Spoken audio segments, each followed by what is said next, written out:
If you are wondering how to create a group on WhatsApp but not sure how, then this video is for you. Today on this video, we'll be guiding you on how you can create a group on WhatsApp with quick and easy steps.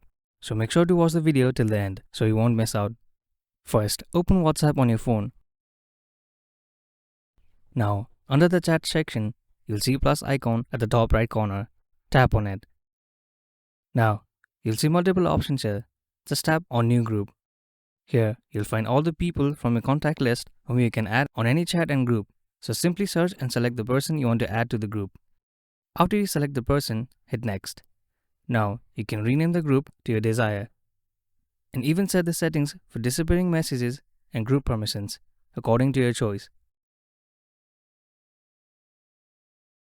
And tap create. And there you go, you've just created a group on WhatsApp quickly and easily. Thank you for watching. If you find this video helpful, please don't forget to give it a thumbs up and subscribe to our channel for more.